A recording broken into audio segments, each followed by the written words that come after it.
Bonjour, je suis Aurélie, infirmière coordinatrice chez Synapse Santé. Mon rôle consiste à coordonner la sortie des patients hospitalisés nécessitant des soins techniques à domicile. Je forme également les infirmières libérales sur les soins, sur le matériel que le patient aura. Je forme également le patient ainsi que son entourage. Mon rôle également est de faire le lien entre l'infirmière libérale, le patient, et le médecin prescripteur avec l'équipe soignante. Voilà. Et je suis bien évidemment le patient tout au long de son traitement. Donc le diffuseur, il y a toujours un côté pour remplir et l'autre côté qui va être lié à la tubulure reliée au patient. Donc vous avez un filtre bien évidemment. Donc ça côté patient qu'on va brancher sur la perfusion, sur la bord. Et là vous avez l'ouverture du diffuseur. Ouverture, le airlock, surtout ne jamais forcer, ça sert à rien.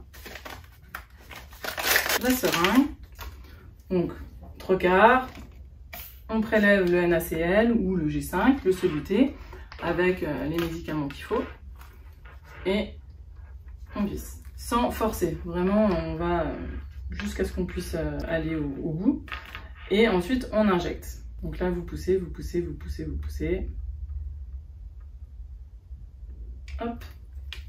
Donc vous poussez, vous remplissez à 50, vous remplissez à 100.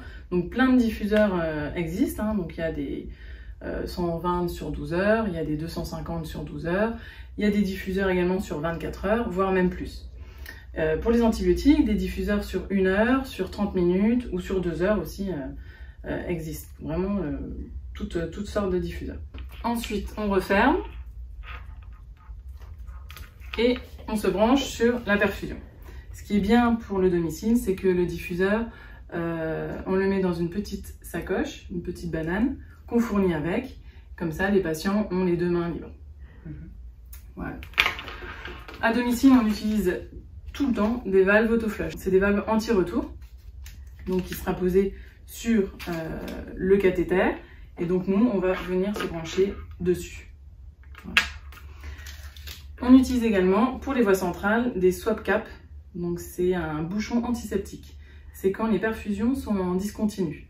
Donc des patients qui sont équipés de voies centrales, PICC line, chambre implantable, on est obligé, et c'est nécessaire pour éviter le risque infectieux, de mettre le bouchon sur les valves autoflush.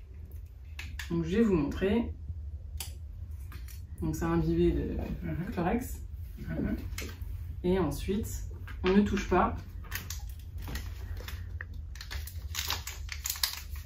Voilà, donc là, il y a la valve donc qui sera reliée au cathéter ou à la chambre implantable, au PICC line. Et du coup, le bouchon, donc on ne touche pas, on l'insère comme ça, on tourne et on retire. Et ça, le patient peut être à domicile sans aucun risque d'infection. Bien évidemment, tous les soins seront faits dans la meilleure asepsie possible à domicile. Donc on fournit les sets de pose VVC, donc pour changer tout le matériel pour changer les chambres implantables, les sets de pose PICC line pour changer les pansements PICC line, et sets de branchement, sets de débranchement, avec tout le matériel stérile à l'intérieur. Sachant que dans le set de branchement, c'est seringue 10 ml de rinçage, et dans le set de débranchement, ce sera une seringue de 20 ml de NaCl pour le rinçage.